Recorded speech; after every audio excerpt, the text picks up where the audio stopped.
Welcome to another weekly featured business brought to you by Visibility Impact and your host, James Moffat, where he will gracefully take our featured guest on a personal and business journey and stories that will inspire, educate, and engage you.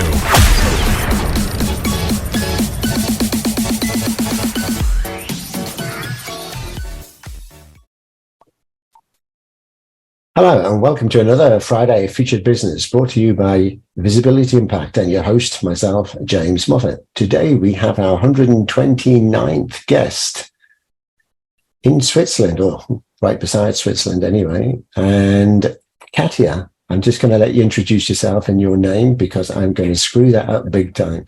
So Katia, welcome to the show. Hi, James. Thank you so much. Yeah, I'm Katia Dayan Vladimirova, and I'm joining you from Geneva, a suburb. Hi, thanks for having me. Yeah, an absolute pleasure. And I did have the honor to meet you at a recent startup kind of, what was it? There's a Lausanne Startup Hub. Impact Hub, yeah, like Impact Hub Lausanne. Yeah, and yeah, I saw you present and you had a stand there as well. And very interested in what you've got, as well as the other startups there. So I'm just going to take you on a little bit of a journey, and then we'll go straight into your startup, how you got involved in that, why you're doing that, and what's it all about. Sounds good. Okay, so let's just start off. So you're not originally from Switzerland. Surprise! No, no, I'm not. No, I was born in Tashkent in Soviet Union.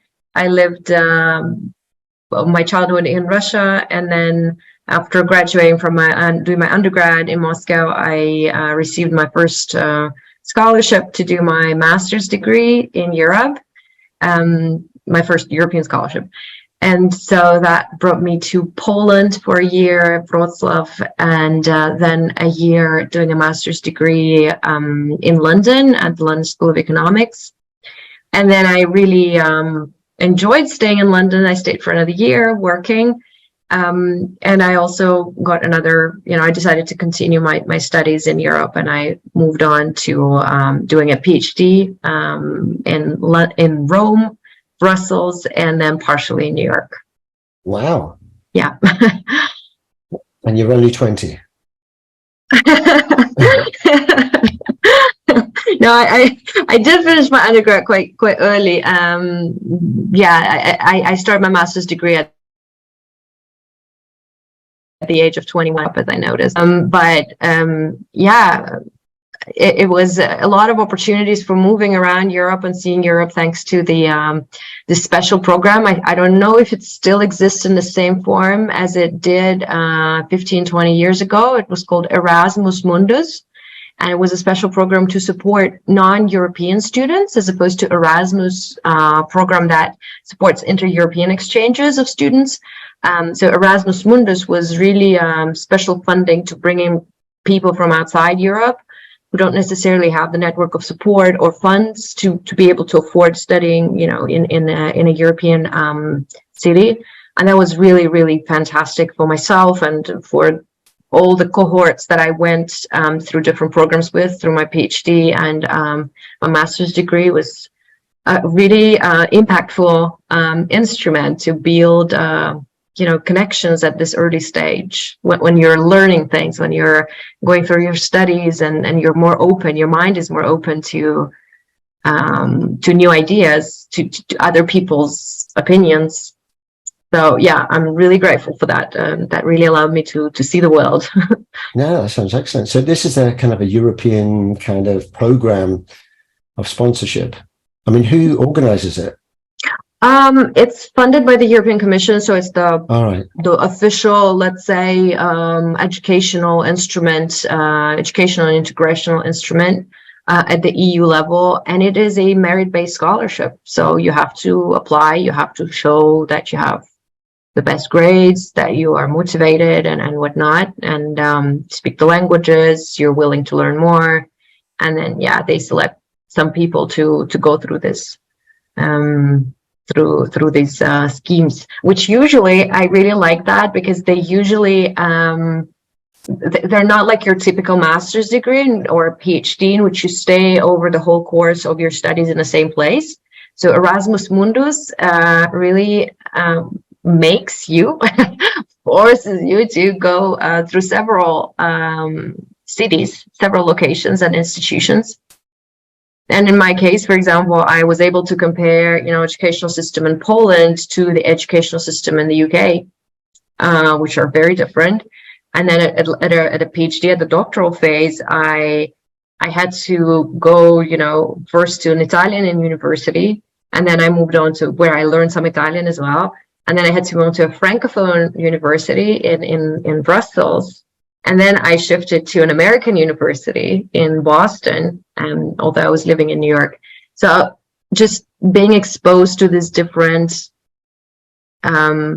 environments, educational environments, not only in terms of language, but there's a whole range of other things that are part of your experience. That was very enriching, I think, and it's this multiculturalism that I think distinguishes these programs of Erasmus Mundus, like the big success that they have, that really brings people together. In the end of the day, like, I've met people from around the world, and it's easier to find common language having done these kind of programs with people who are also more open to discussing, openly ideas.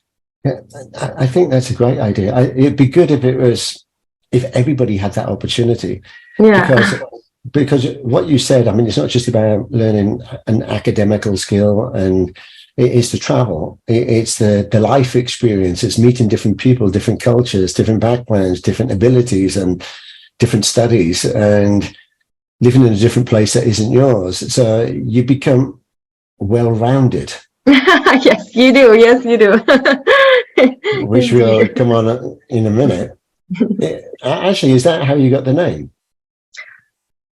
No, not at all. The name was a product of long labor, thought labor, where to find something that would encapsulate, ideas of circularity, but also family and so on. Yeah, we're alluding to your startup already. It was just kind of a perfect name that kind of came out of the conversation, but we'll touch on that in a minute. So, having all that travel, you speak multiple languages now then? Yeah. I do speak 5 languages. Wow. I understand also Spanish, but I can't really express myself anymore. So I've learned multiple languages also when I was a kid. So that's something my parents really invested in. They wanted me to. So I learned German, Spanish, English during my childhood, but I forgot, all the Spanish. And since I have never lived in a Spanish-speaking country, I actually lost most of it. I think it would be not too difficult to restart, but at this point, I don't count that as a language anymore. Because there are some similarities. Spanish, Portuguese, Italian. The Latin languages. Exactly. So that said, so at what age were you when you left? I left at the age of 20. All right. 20, yeah.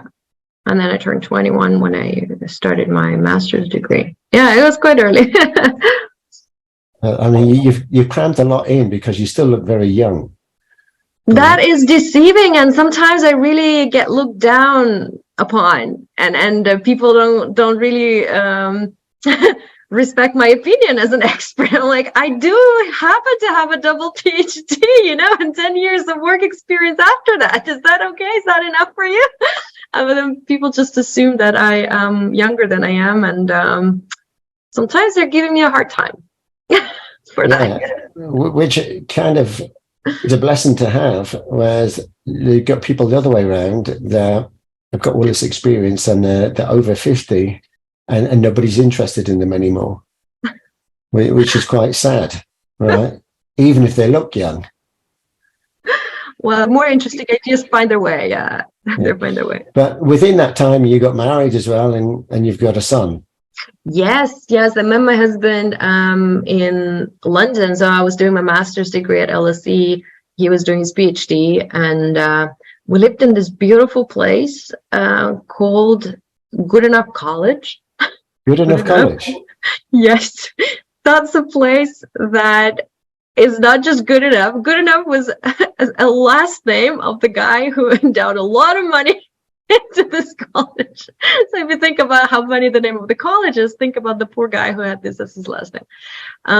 So was it good enough? It was good enough. It was so good. And the story of how I got in there, I don't know if I have a moment to share that, because I think it's a very cute story. So I was at a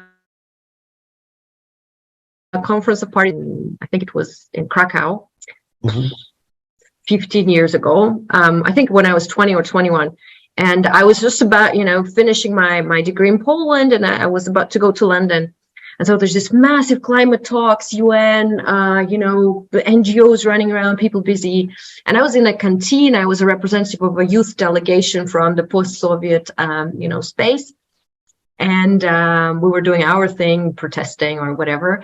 And then I'm in a canteen having a break. And there's this woman in front of me, older woman, sitting with her laptop. And at some point, she I think something wasn't working. And she's just like, "Oh man, what is wrong with you?" She just starts, shaking her computer. And then she bangs it on the table. Then she raises her eyes and she realizes that she's not alone. There are other people around her, and I'm sitting right in front of her. And she's like, "I am so sorry. This usually doesn't happen, but this stupid computer is not working." So we start talking this way. And she asked me what I do. And as a youth, I said, she said she's from London. She was from London. I was like, "Oh, I'm moving to London next year to do my master's degree." And she just "Oh, I need to tell you the name of a place to stay. Have you found your accommodation already?" I was May, so I was in the process of writing emails and trying to find a student accommodation.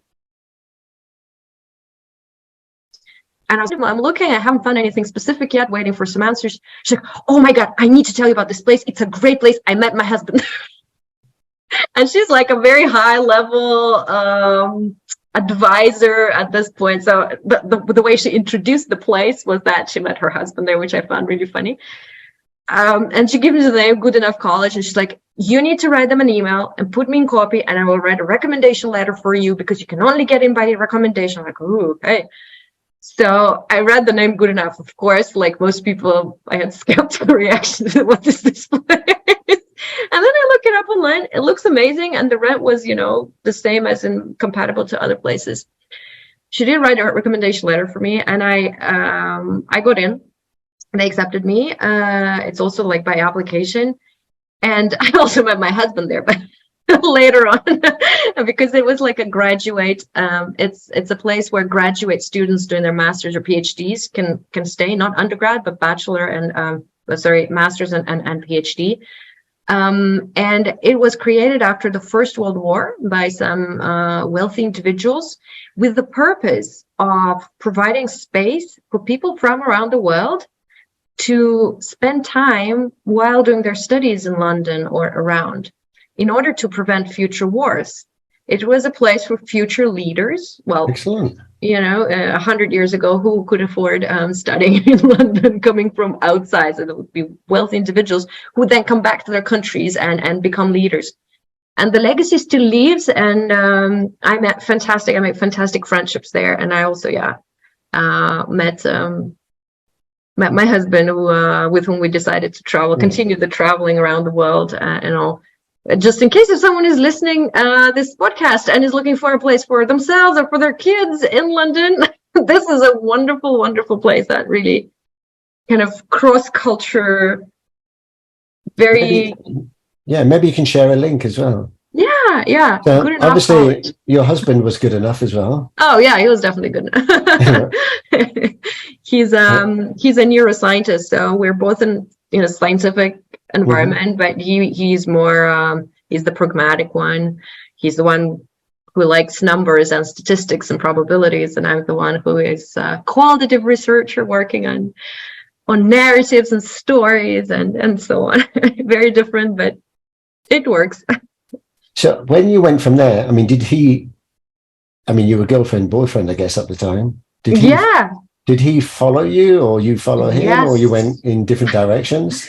Yes, he did. He did. So after finishing my master's, I graduated amidst a giant, like after 2008 crisis in 2009. So there were no jobs, and I had to take a job that I really felt uncomfortable doing.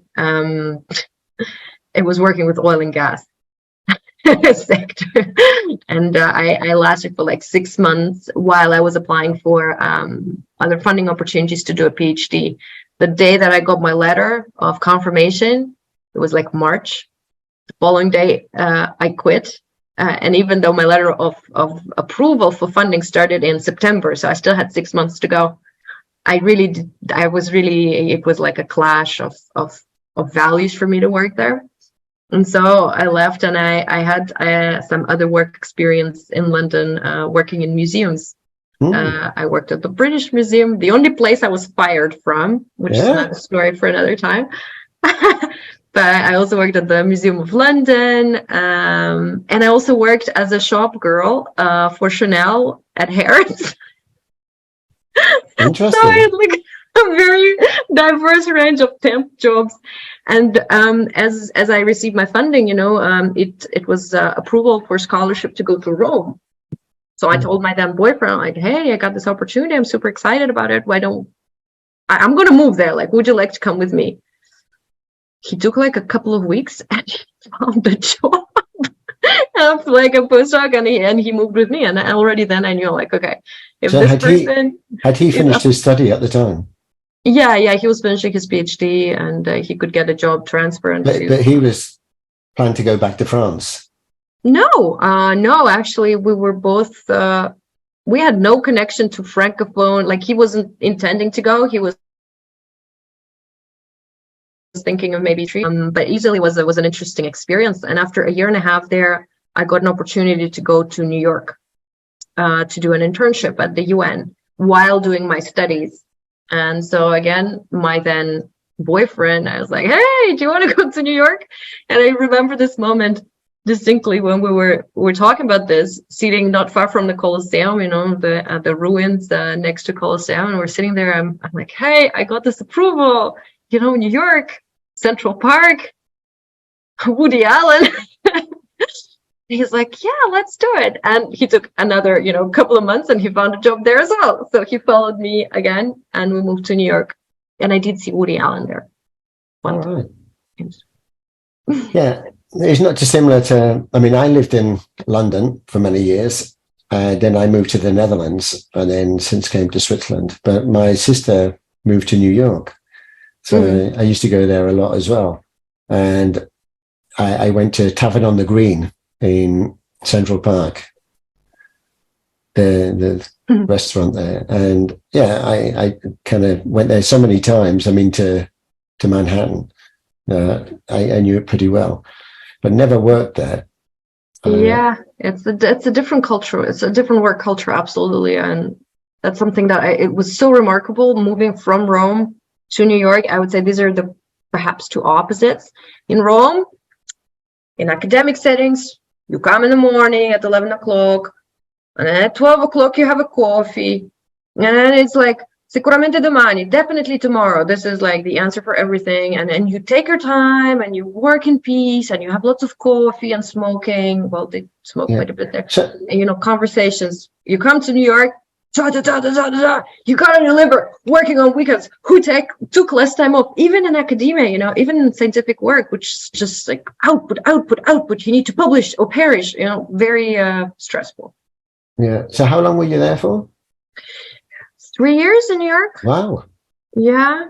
I did my internships first at 𝗬𝗢𝗦𝗧 for the Sustainable Development Division. I was there when they were adopting Sustainable Development Goals, just before when they were formulating them. So it was super interesting to see the insights, how policies were shaped by which forces. And I also spent 6 months at UNESCO liaison office, which was my dream job back then. I really want to work at UNESCO on education for sustainable development and sustainability values. Didn't work out for me, but I'm kind of glad that it didn't, because I think that's not the right place. Yeah. So just come back with all the different studies that you did in the various different countries. I mean, were they in English or various different languages? Well, let's see. Yeah, primarily they were in English. When I was in Brussels, I had some pressure to study in French as well, to do some parts of teaching, but I didn't really speak French. I wasn't sure if I was ever going to live in a Francophone country. I was just not ready to invest in another language.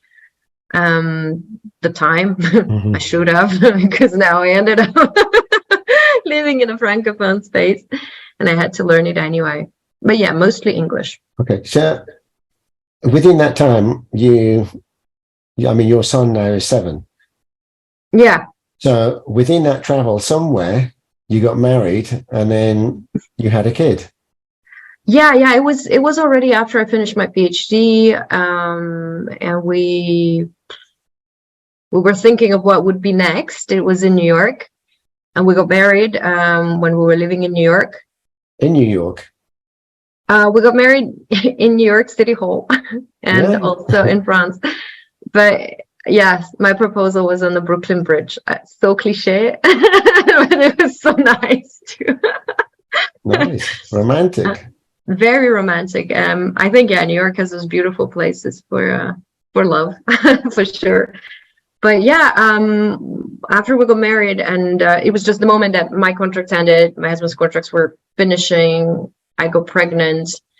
We had a situation which we were really looking for some other opportunities, and this time I followed my husband. We went to, for a very brief, unusual period of time, we went to Minnesota. Because he got a job at a very good clinic in Rochester, Minnesota, Mayo Clinic, which is one of the more prestigious ones in the States. But it really was not, like, after staying there, we had the baby there, and then we stayed for maybe. So your son is by default American? Yes, he is. He's got all the passports in the world.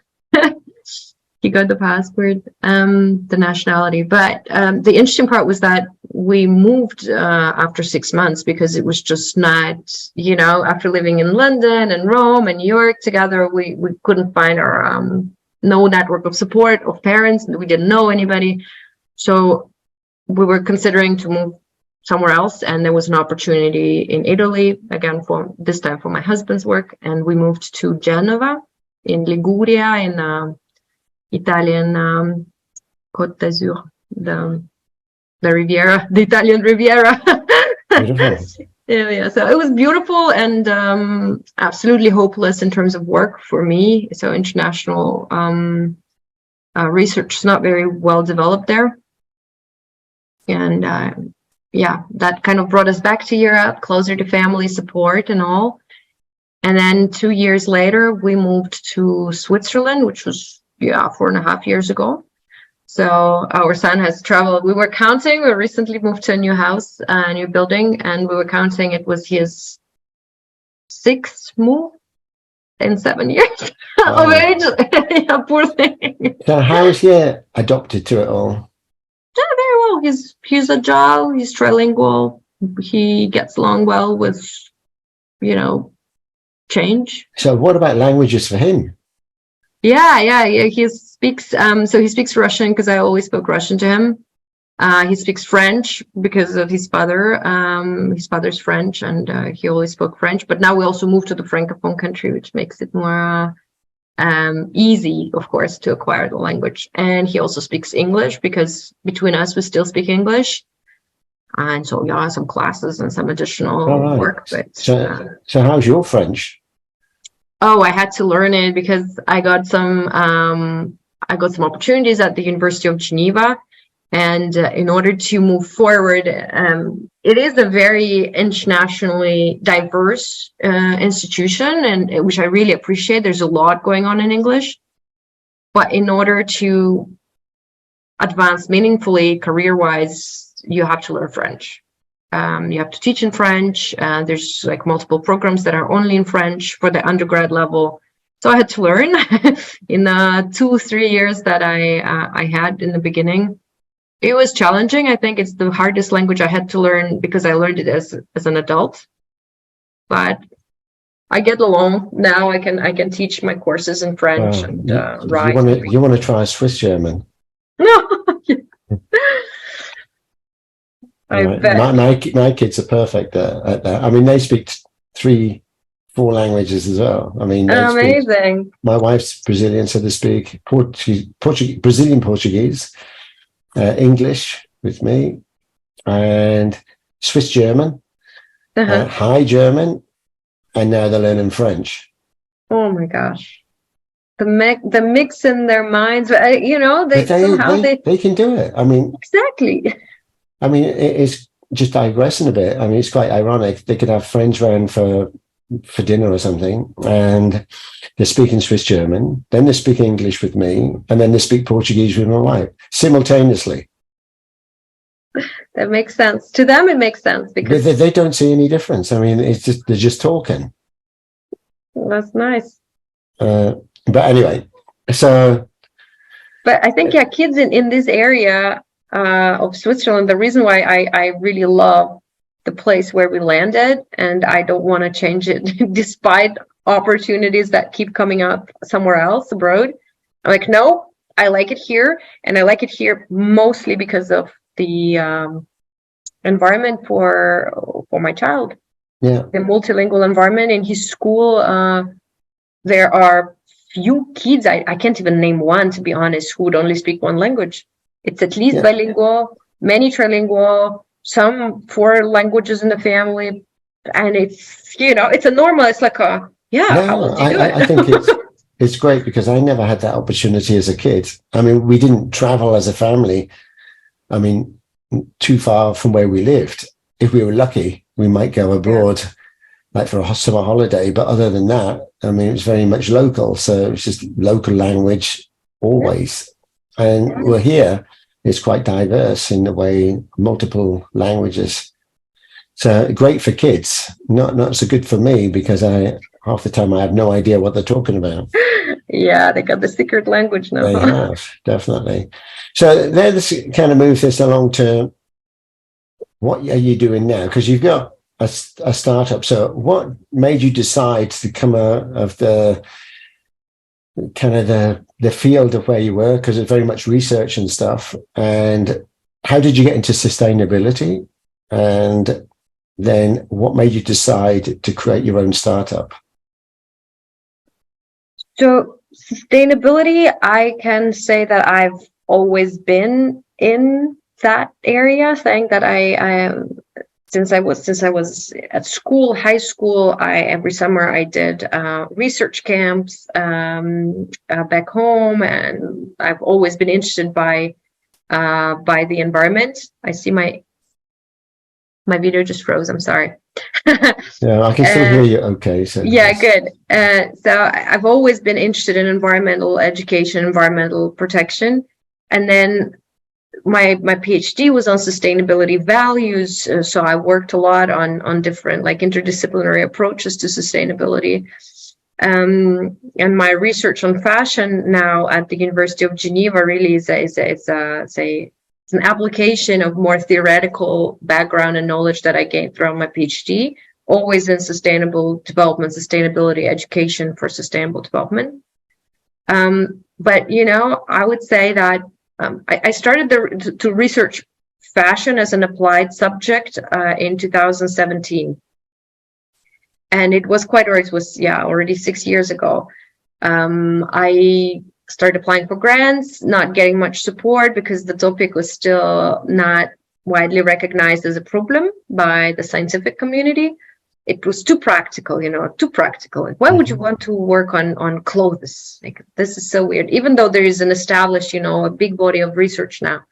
So I started with that, working on fashion and sustainability, and I've been learning a lot, of things about value chains, supply chains. I did have practical experience working for a fashion company before I moved to Poland, actually, as an import manager. So I worked with the Chinese suppliers for a company that sold their goods in post-Soviet countries. Was kind of had some exposure in the past, But, you know, research-wise, I really focused on consumption and sustainable fashion consumption practices. And in 2019, so 2 years after I just started researching this, I realized I was kind of lonely. And after a big conference in Hong Kong, on consumption and production patterns, I realized out of almost 200 presentations, there were less than 5 meaningful presentations related to clothing consumption. And that was already 2019. So I decided to create a mailing list for people interested to stay updated and know who's working on what. And that mailing list has grown. It's been 4 years to a community, research practitioner community of 150 members from around the world. So it's called the International Research Network on Sustainable Fashion Consumption. Well, congratulations. Thank you. Yeah, so I'm managing that as well. So it's really now we're at the stage that's one project I have to rethink, because it's grown from having just a small group of like-minded individuals to a big group with a lot of interest. I have I think 30 requests in the pipeline that I still have to answer, people who want to join. But that gave me exposure to the practicalities of the fashion system, and also how things should be done. And it also helped me evolve as an expert in this area, in this issue area. So I started being invited to different, policy related or industry related conversations to speak about consumption, and including preparations that were taking place at the European level for the for preparing the first strategy of the European Union on textiles, on circular and sustainable textiles. So I was involved in the process as an expert on sustainable fashion consumption, and I was giving, among other things, advice on how businesses should react and how businesses should transform towards circularity and towards sustainability. Some of our proposals were recorded in the EU textile strategy, but that's one thing when you speak about it at a parliament level or a commission level, and it's a different thing when you're trying to apply these things to your own child, business baby. So in 2021, I had this. It was we're coming out of COVID. I had to do, for my work, I had to do this research on toxic chemicals in fashion, and I am pretty diligent when I do this kind of research, and what I've learned really was horrifying. And what really upset me was that the realization that fashion industry is so poorly regulated that they can put pretty much whatever they want into textiles, and they do put the cheapest, most toxic material, most toxic chemicals in most things, including underwear, including the base layers that we wear close to our skin. And skin has this tendency to absorb stuff that is on textiles.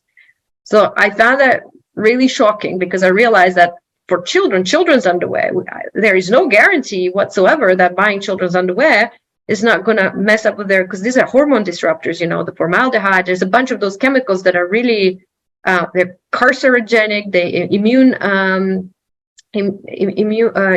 system disruptors, hormone disruptors. Basically, they're messing with reproduction system, some of them. And it's not an old thing. It's a very new thing. It's a new thing. It's emerged as fast fashion emerged over the past 20 years.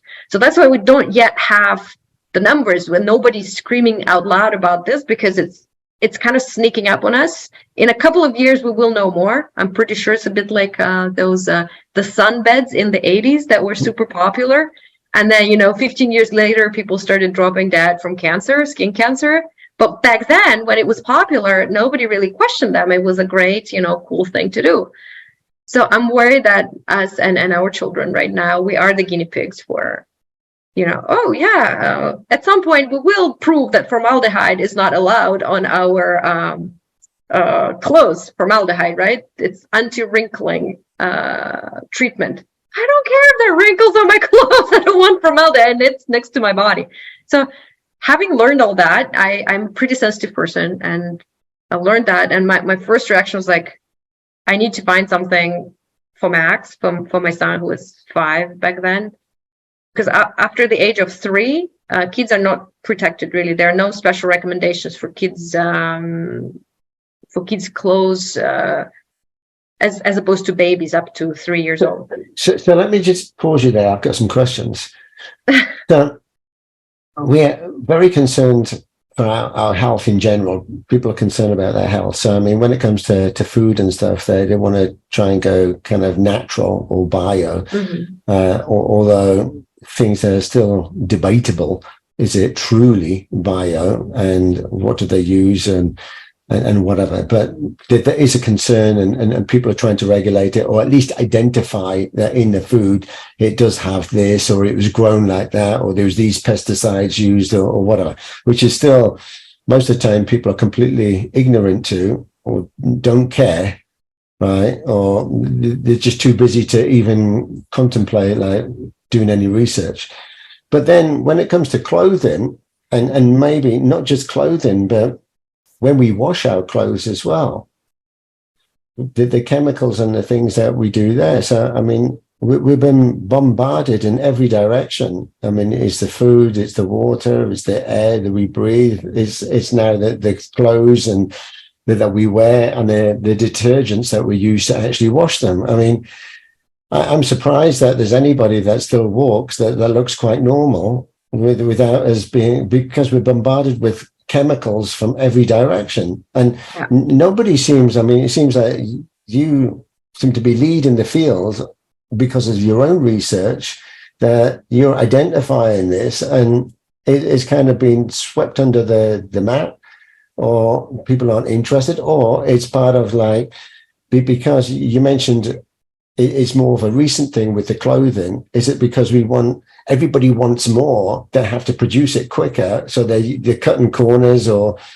what do you think is behind that? Why are we doing that, and why is there no regulation? So we are talking about the impacts of fast food, or processed food now, because somewhere about 30 years ago someone started questioning it. And now we're at the point that, there are differences in how we produce. There are negative health impacts. Processed meat has been linked to cancer quite directly by WHO, etc., etc. This takes a bit of time. With fashion and clothing and outdoor, gear and stuff, we're still at the early stage. Fast fashion has exploded over the past 20 years. There were no regulations whatsoever other than the standard, free international commerce regulations for import and export. So not only it was possible to sneak in modern slavery and exploitation of persons in the value chains and the supply chains upstream and downstream, but in terms of production processes to produce more and cheaper, production is now happening in countries where it's not really regulated, where there are no environmental regulations. Also, thanks to often corrupt politicians who decide on these laws, who are funded by companies who have direct interest to not install any filters, to not install any more expensive equipment, or any solutions that would cost them money. So in terms of chemicals, today, I am not an expert. I'm not claiming to be an expert on chemicals specifically. This is just one of the areas that really pushed me over. That was something that pushed me to start Well-Rounded. That's why I wanted to mention it. But I do have the basic knowledge, I would say, in order to be able to have an informed conversation around this. There's a new book that's coming out by an American journalist, 𝗙𝗙𝗪𝗪.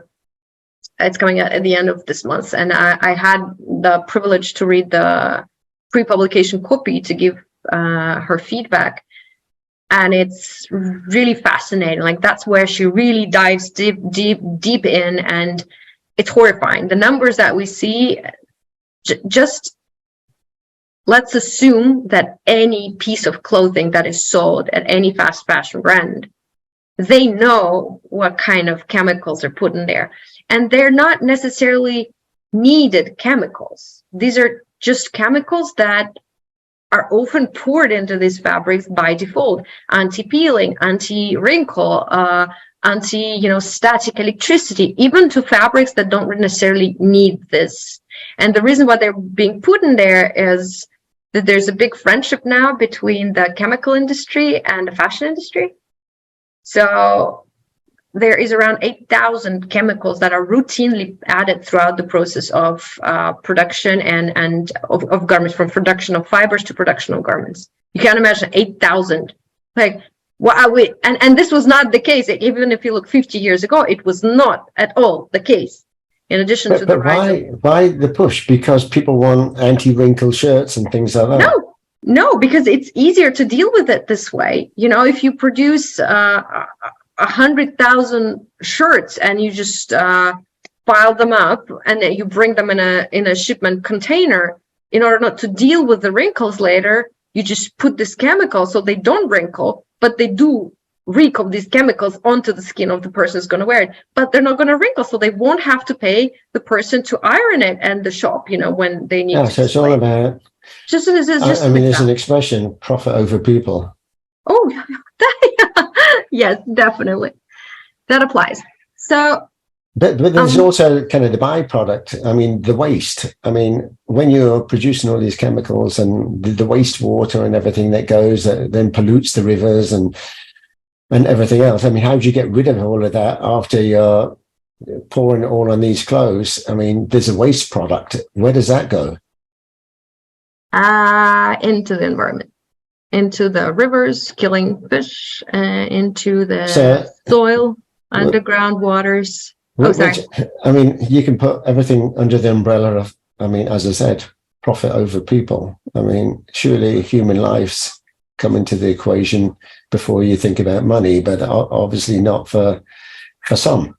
Yeah. So I know we could digress and talk all about that, but let's get to how you then started your startup. And we've already said the name a few times, but if you could just say the name of your startup again.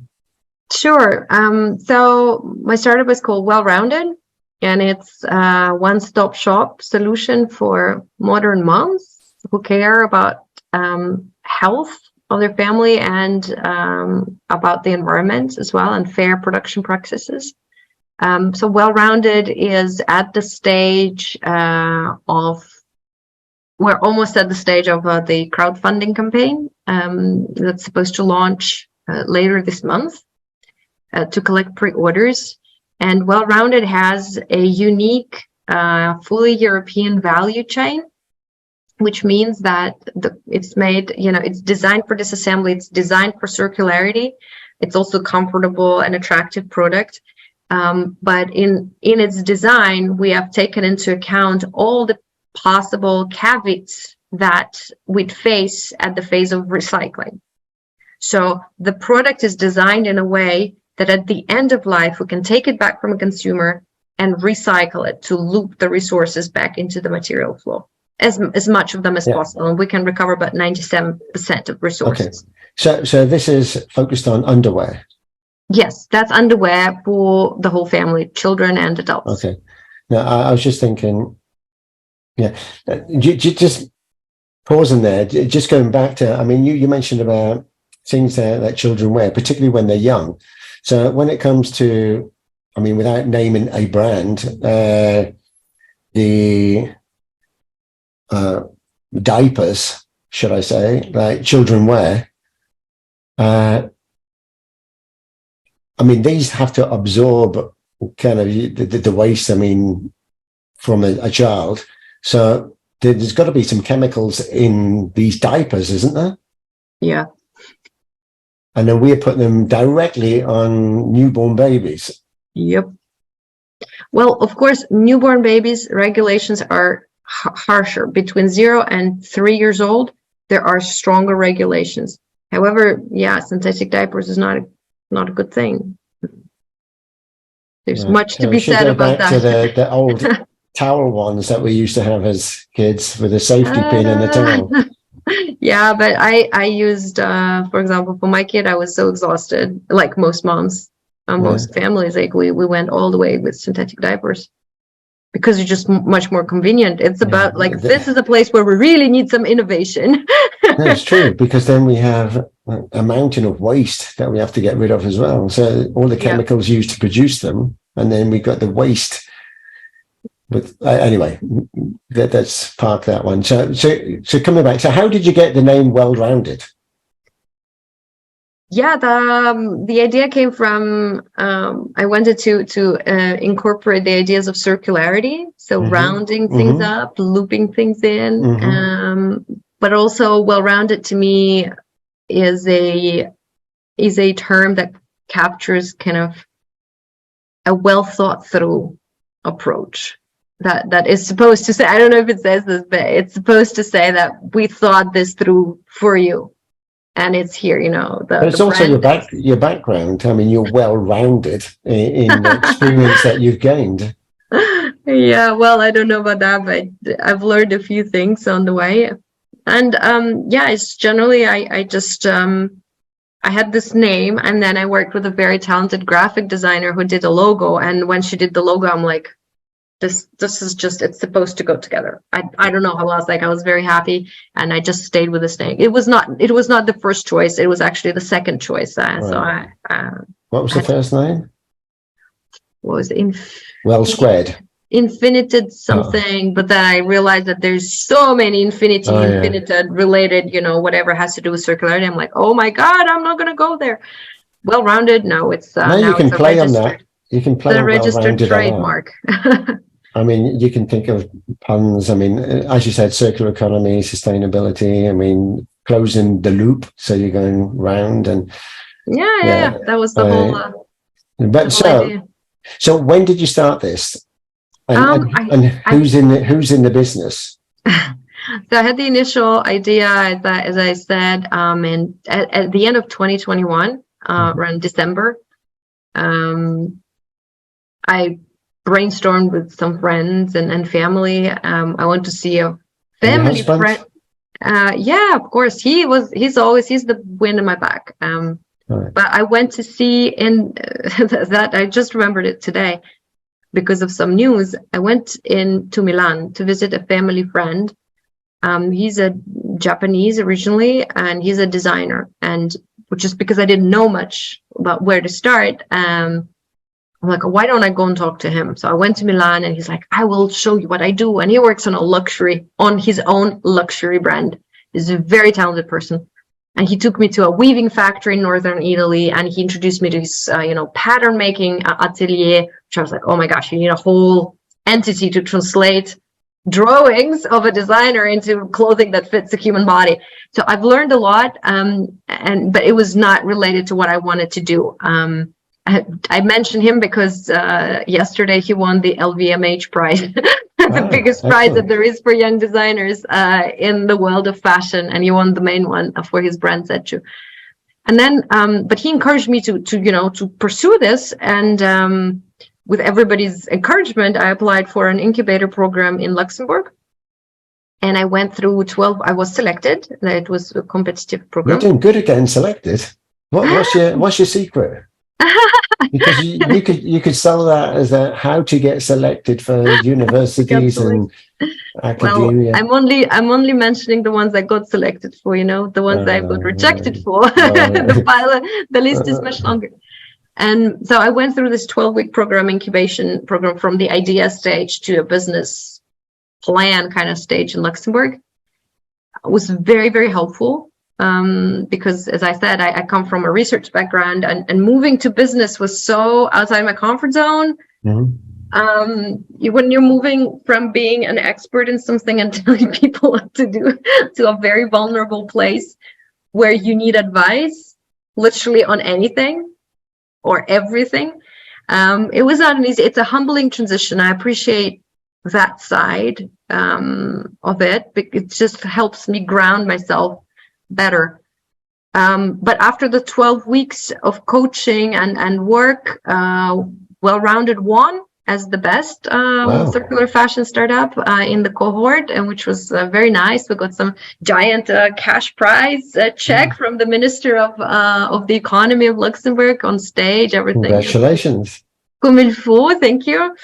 Thanks. But most importantly, we were able to like really move forward with the idea development. And I've always been by myself as kind of the lead person on the project, but I do have a team of people who are integral to the brand. In terms of product development, I work with the partners, the product development team at the factory that makes garments for me. So that really saves me in terms of the costs of hiring my own product manager, because they do all of this work for me, included in the price of the garments, which is wonderful. And they also do believe in the project, and they agreed to work with me despite me being a small startup, which is very atypical. I've learned a lot about the fashion industry from the inside out just by doing Well-Rounded. And it really impacts how I now am formulating my interventions and policies when I speak to policymakers or NGOs or business representatives. It is really fascinating to see, because some things are not on the surface. For example, what's it called, catty, how like fashion industry is very protective. Nobody shares anything. And nobody shares the names of factories where they produce. Nobody shares contacts. You have to know, like, to get your way in. It took me 3 months to search for the right factory that would produce underwear. I couldn't, like, going through all the official channels. It has to align with your vision and your beliefs as well, and values. At that point, I was so desperate. After three months of search, I was so desperate. I would have taken any factory, but I shared it on LinkedIn. I think I shared a post saying that I'm, about the success of Well-Rounded in Luxembourg. And there was this wonderful woman, Mariana. She wrote me a message saying like, "Hey, I see you want to produce in Portugal. I've worked in this area for 15 years. If you need any help or, any advice, just let's have a coffee." I'm like, okay, let's give it a try. And then I had a virtual coffee with her. And she liked my project, and she just sent me a list of 5 factories with names of people and their phone numbers. Wow. Like, this is gold. This is the equivalent of that is a golden bar.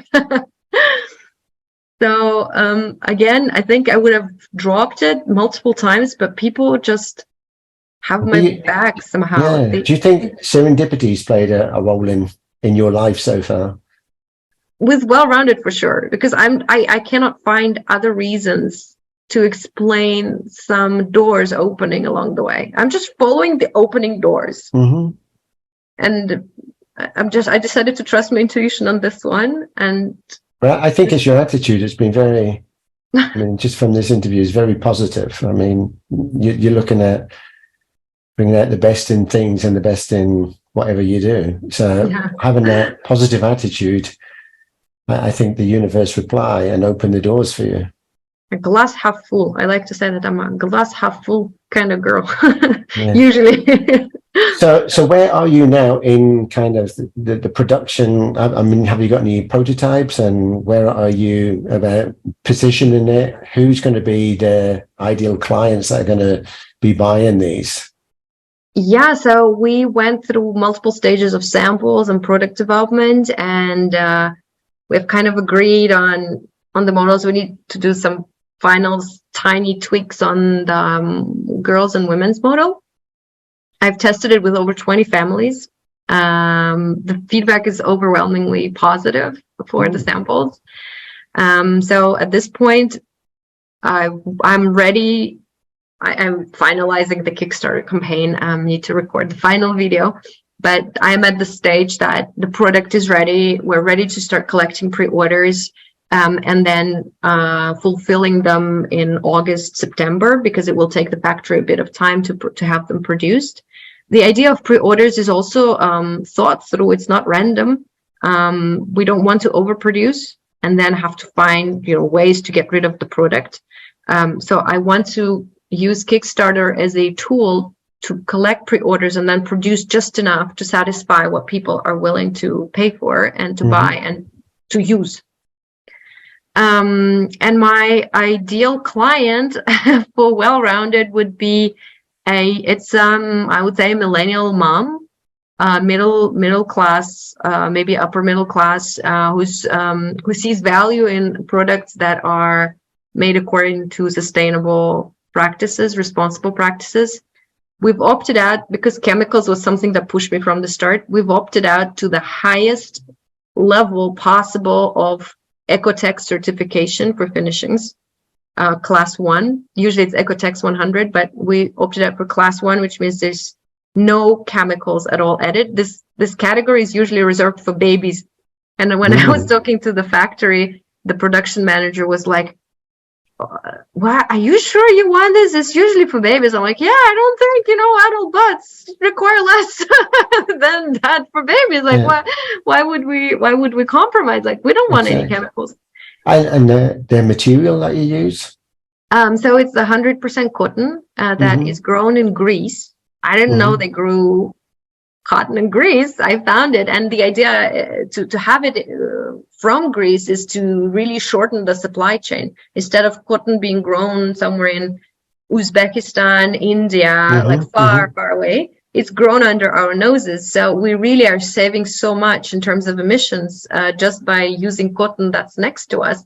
Plus, we're supporting long-standing small farmers who've been doing cotton growing for multiple generations next to Thessaloniki and Mount Olymp. And so in part of the kind of the intro into the company and everything, do you create videos like this is where the cotton comes from, and there's a video of the farmer producing it and everything like that? I mean, that would be fascinating to see, because if I'm wearing something, then I think I've just got to take your word for it. But if I can see actually the farmer and basically you're talking me through that, I'm picturing now in Greece a farmer, right, producing cotton. But if I could not just visualize it, actually see it in a video, that would bring a lot more value as well. Oh yeah, and I am dying to go to Greece to take that video. But is this a Greek island or mainland? No, it's in mainland Greece, next to Mount Olymp. It's really like next door to the old Aristotle School, which is a very popular tourist attraction. They're cotton fields. I hear that they are in bloom in July. So I'm thinking of popping in there and just to go and see the farms that the mill I ordered cotton from works with. By the way, the mill also is wonderful. It's another partner. I only have 2 partners for the whole supply chain. Usually in terms of suppliers, it's anywhere between 5 and 15, factories that you work with. I have 2 partners, which is kind of a it's a good number. Yeah. So the mill also agreed to work because they liked my project. They gave me a lower minimum order quantity, which saved me lots of money. Because they're like, and then near each other. Yeah. So the mill works with local farmers. The mill specializes. They make this Suprema cotton. So the mill already works with the cotton producer. Yeah. They have this whole. It's like a very family, community-oriented model. I really love their projects, the stuff that they do in terms of sustainability. By the way, I really buy into their own approach, and like, you are the ones I want to work with. So how's your Greek? Non-existent. I'll have to find my way around. But I mean, do they communicate in English as well? Yeah. Of course. Right. Yeah, of course. I'm just thinking of some old Greek farmer, you think, and maybe. Well, my partner is the mill, but the mill partners with their suppliers are the local farmers. They don't import cotton from other places for these purposes. They work with local farmers, so they built a whole ecosystem around, here's the cotton that we grow and here's the yarn that we spin, and then they sell this yarn to companies that make. Do you think end to end about the transportation and everything else? Sorry? Do you think like end to end, as in the production, how they produce it, the mill, then how they would transport from Greece to Europe to? I mean, where would it go next? I mean, on the journey. So the mill that I work. The mill, it would be the finished product. No. So the mill is the process is they grow cotton, They collect the fluffy balls, and then out of the fluffy balls, they make the yarn, which is like a thread. And then you have giant bobbins of yarn that are used to make fabric, to knit or weave fabric. In my case, it's knitting. And in my case, so it goes from a farm to the mill, which is like 30 kilometers or something, just next door. And then the mill produced those 300 kilograms of cotton yarn for me instead of 500. Thank you very much. And then they shipped them all to Portugal. And in Portugal, as I said, I have one partner. It's a vertically integrated factory that makes everything, which is a rare case. So they make fabric for me. And I went there and I went there twice. I spent quite a lot of time looking at how the production works. Whereabouts in Portugal is that? Near Porto. There are many factories near Porto. And in the worst case, you can drive there. Yeah, I can. There's also train, but a train takes forever. I've explored that. I mean, I've driven to Porto from here, right? Oh gosh, how long does it take? Well, I mean, it takes, where is it? Right on the border. It'll take me 12 hours to get to the border. Oh, wow. Right? And then it's another few hours drive to go to Porto, but it is possible to drive, although easier to jump on a plane. Yeah. Well, I mean, where you are actually from Geneva, you can get an EasyJet plane direct to Porto. There's quite a few vacations. Because it's a vacation destination. There's of course an EasyJet for that. But yeah, in my case, in terms of value chain for well-rounded, this is where the production pretty much ends. So all of our emissions are Greece to Portugal, and then Portugal to Geneva. Right, excellent. And then from there, it will be, of course, the distribution, but I am still to see where my clients are mostly going to be based, because that's what crowdfunding is for, to understand better the audience and all.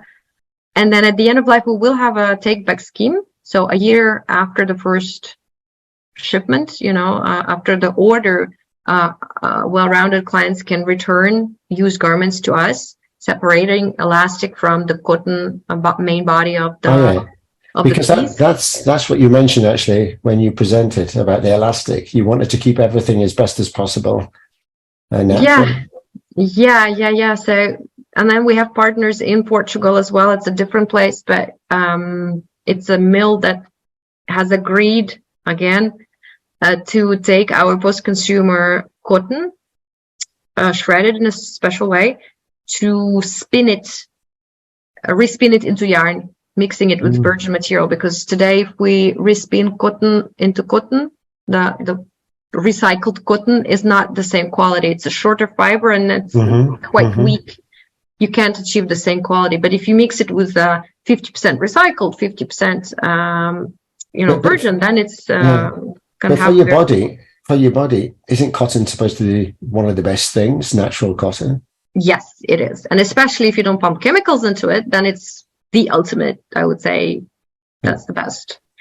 So does it make you think twice about all clothes and garments and clothing that you wear, the production of it? Because if you've done all of that research and you found out all the chemicals that are being used, then I mean, every day we're wearing something, and maybe when we perspire in it, it might have that chemical reaction as well.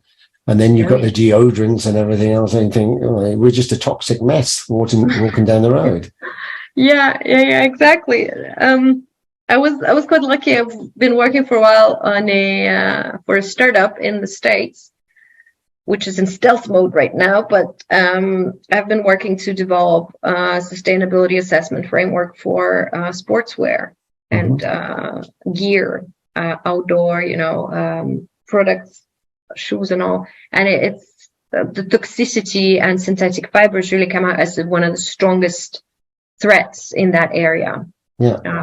For human beings. No, I've also seen, I've heard and seen some kind of documentaries on even the big branded sports names, without mentioning any, right, are using a phenomenal amount of chemicals and things that in there that, I mean, you're wearing something as a sports garment, to do sports in to try and preserve your health, yet it's the garment that's destroying your health. Yeah. If ever I could do a recommendation, it's unusual, but the best, perhaps currently the best way to proceed is to switch to cotton garments for sportswear as well. It's less practical. All clothing. It dries much slower than polyester, but if you get 𝗙𝗘𝗔𝗥 certified cotton garment, it will save you on toxins. So even with cotton, I mean, you mentioned about the way that it's woven and everything else, and so even cotton, there's different variations of quality of cotton. Yes, there is. However, in terms of consumer facing, like, if we look, speaking about toxicity, the most important certification to watch out for is 𝗙𝗘𝗔𝗥 certification, which is responsible for the finishing of the garment. Mm-hmm. What kind of treatments, what kind of ready.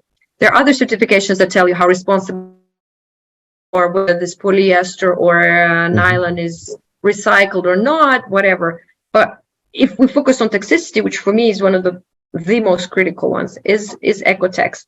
So if you have two garments, usually the baseline is cotton would be better than polyester.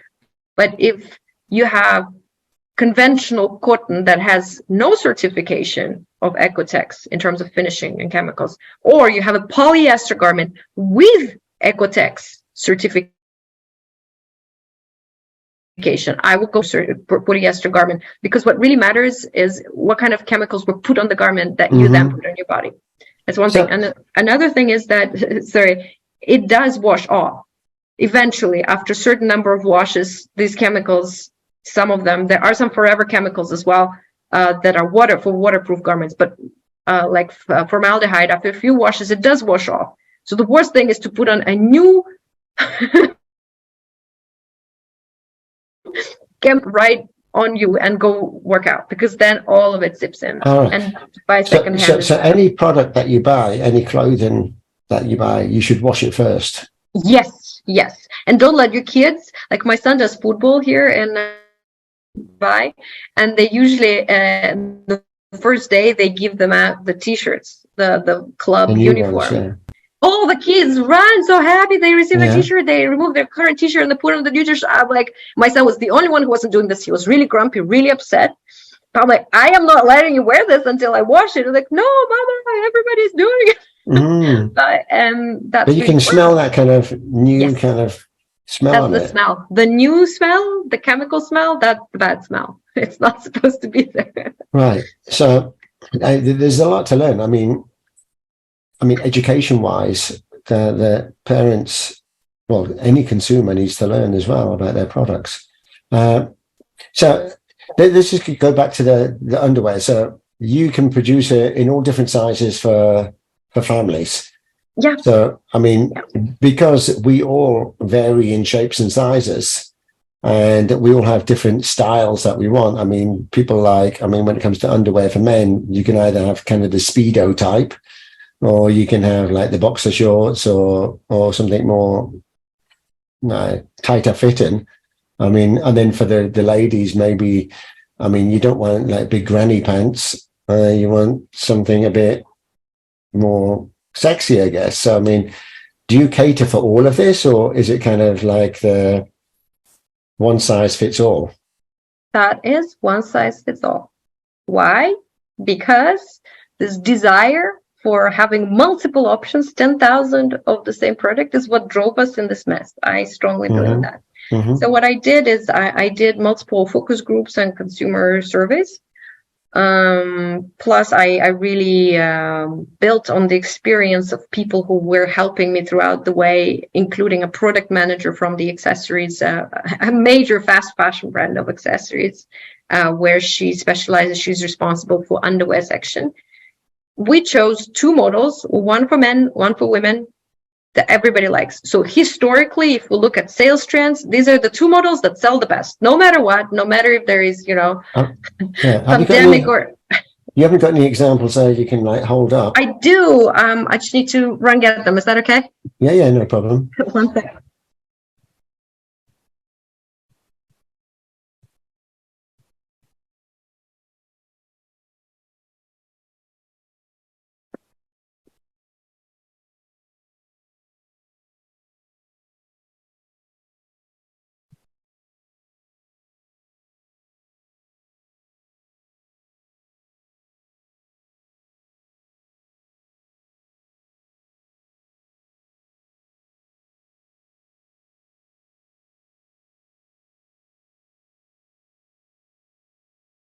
Okay. So I will show you so there's the boys, 5 Yeah, not so bad. years old. Do they come in one color? Yes, they do come in one color. I'll just blur it up. Because you don't want to color them with inks and things. So this is the natural color. There is no dye. Exactly. There is no bleach. There is no chemical. These seams are made with cotton thread, which is atypical. Usually it's polyester thread, even for cotton garments. But if we add polyester, then we won't be able to fiber to fiber recycle it. We also made the elastics with our logo. Oh, nice. And so this is the boys' version. The men's sample is, I just have a really large one. Yeah, not bad though. I mean, I wear underwear like that, so that's not a problem. Most men do, so I decided to go for one. I'm not the kind of the Speedo guy. And then this is for girls. It's for a 4-year-old girl. Yeah. And the model is identical for women and girls. And this is sort of like for a mom, like and in terms of sexy, I did get feedback from very few people, told me. There's one person who told me, "Oh, you only look for that, but what about string?" I'm like, you know what? I'm sorry, but I've interviewed like 30 moms, and all the moms I do this is what you want, on your butt. So it's really, I got this through quite in-depth consumer research of my target group. So it depends, of course. Yeah. So you mentioned part of the circular economy and sustainability. They are recycled. They are made for recycling, and we will take care of recycling them, which is very different from what all the brands do now. When someone's finished with them, either they're a bit worn out, they've got a hole in or something, or they need the next size up or something, what happens? They send them back to you, or? Yes. So the label is not going to be here, but you see the elastics in the main body, they're connected with the seam, which is very easy to cut. So we will ask our clients to just cut it and separate elastic from the main body. The main body with the cotton threads is 100% cotton yarn. There's no elastin, there's no added fiber, no added anything. So the main body it's quite elasticy. I mean, when you pull them, yes, because it's a knitwear. It's like a t-shirt, t-shirt material. Yeah. Excellent. So the cotton can either be, it's compostable, chop it up in small pieces, put it in your compost. A month later, nothing is going to be left out from it because there's no chemicals. Nothing is going to leak into the compost or pollute it. The elastics is, or you can send it to us and we will recycle it cotton to cotton. All right. Okay. So you have a choice. I mean, put it in your green compost. Well, cut off the elastic and put it in the green compost. Yeah. Or send it to you. And in terms of elastics, it's an industry-wide problem. There is no recycling solution for elastics as they exist now. And it's really not something that I can resolve by myself. It requires partnerships and quite a lot of research and it's something that people are doing. So I made friends with the existing pilots, but I would need to see how they progress. Probably by the time that we collect enough volumes of returns, which is going to be at least 2 to 3 years, there will be some solutions more readily available. So if people send them back, do they pay the postage or? No, it will be free return. All right. Okay. Yeah. And I was just thinking when I first heard about them, when you said they're the recyclable and stuff, I'm just thinking I don't want to wear someone's old pants, but I'm thinking that you clean them and then you ship them out again, but it's not that at all. You use the fabric, the material, and then it goes back into the system, and then it's all it's completely redoing at the fiber level. Yeah, exactly. There's going to be nothing similar to what exists. So you're not wearing someone else's pants? Not that I know. Right. And they're not edible, that you would recycle them by eating them? No, composting them. No, there are multiple ways, and I think we would need to do a proper assessment towards the end. Once we would start having these examples, because I'd like to do an LCA, a life cycle assessment, to understand which option is actually better, to just compost it or to ship it all the way back and then loop them into another production process, because to spin them again requires energy as well. I was just thinking about socks.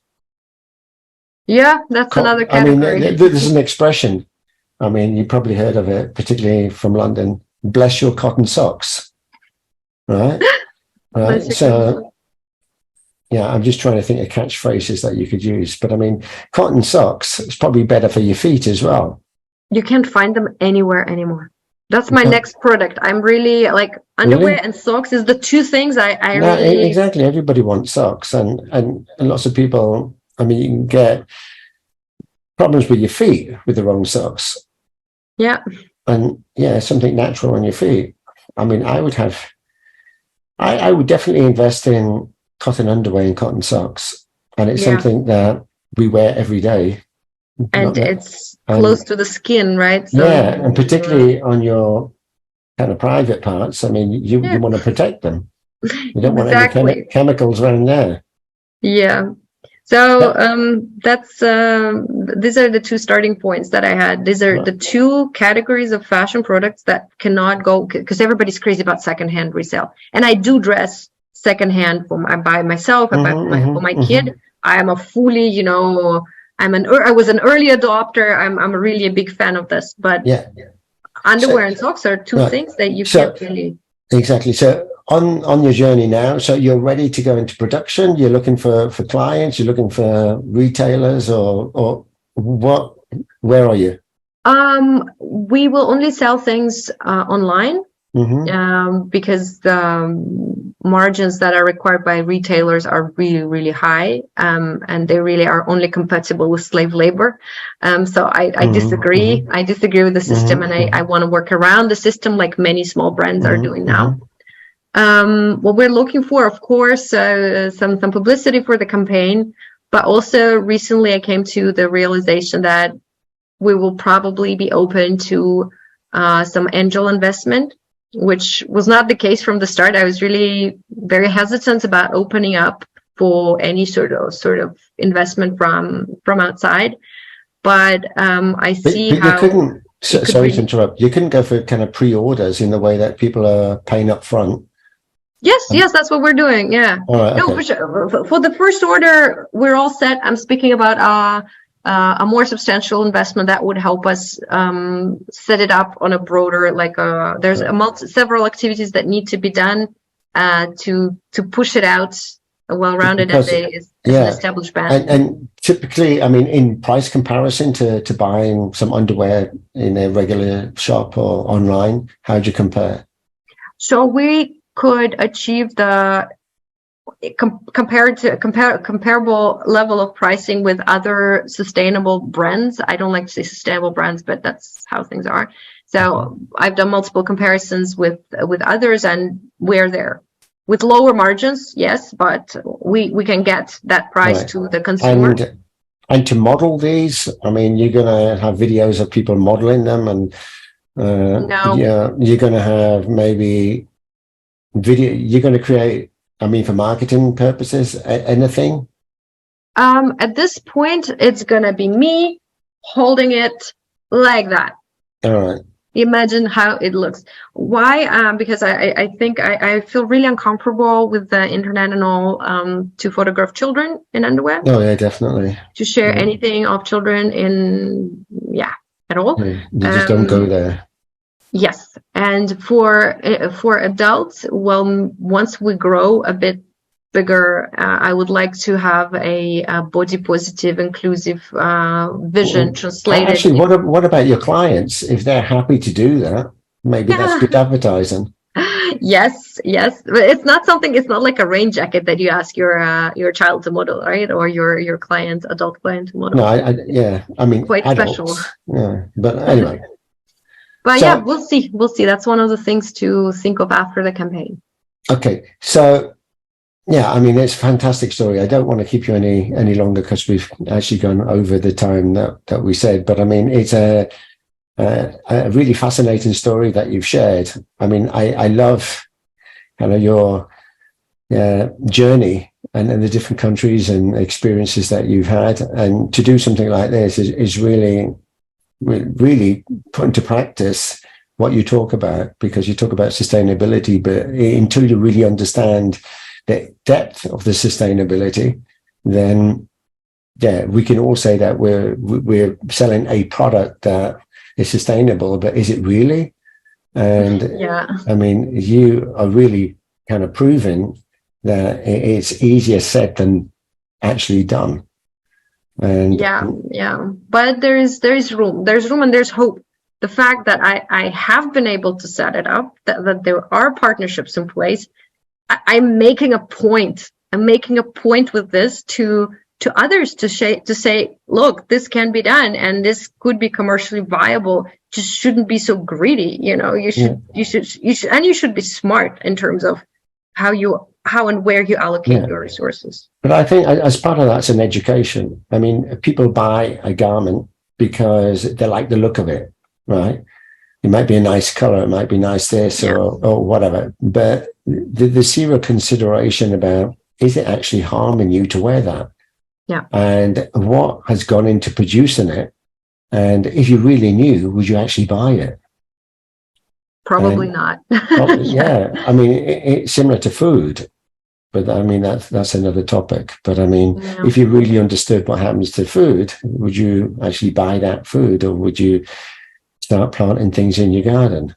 Yeah, right? Most likely, despite the difficulties. But I think it's perfect timing in the way that it's an education, it's a proof. I mean, you can easily fly the flag of the 17 areas of sustainability and talk about it, and maybe even believe that you're actually doing it, but are you really? Or is it just lip service? I think people know. I think when you're in, you know what you do.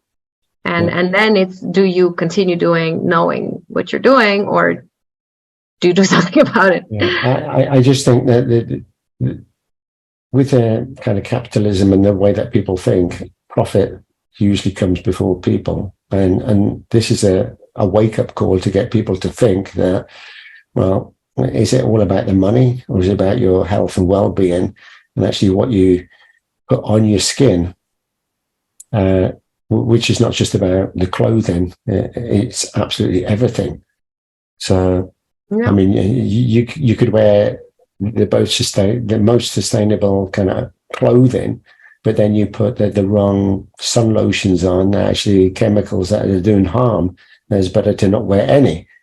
And then you go and buy your food, and then you're eating the wrong food. So it's a whole kind of journey every day. You've got to be more. You've got to navigate. Yeah. But I think once you figure out some basic things, we don't need much, really. This is the foundational principle, that we don't need much, like buy less but better.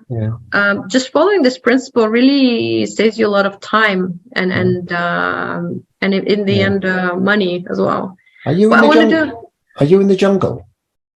No, it's my wallpaper. It's my wallpaper. I wanted to thank you so much for having me. Absolute pleasure. Today, and if there are any follow-up questions, I'll be sharing the link to the website. Okay, exactly. So I'll provide in the show notes, I'll provide the links. If there's any links that you mentioned that you think would be valuable to us, then share those as well. And is there any last kind of closing remark or comment or suggestion that you could leave us with? Buy my stuff, but only as much as you really need. Don't overbuy my stuff. Buy my pants. Buy my underpants, yeah. Coming soon. You could do it in your New York American accent, because I noticed when you said hot dogs, you didn't say hot dogs, you said hot dog. I don't know. I'm parroting. I'm from around. So buy my hot dog pants. No. Anyway. Yeah, maybe I'll ask some friends from New York to record that for me. Okay. Anyway, it's been an absolute pleasure. I love your story. It's great to meet you in person as well. Same here. Thanks. Great success. And yeah, I would like to send the links, because I would like to buy some of your pants. Thank you. Yeah, I will. I shared the website, and on the website, the first thing that should pop into your face is the sign up form. Pair of pants in your face. Yeah.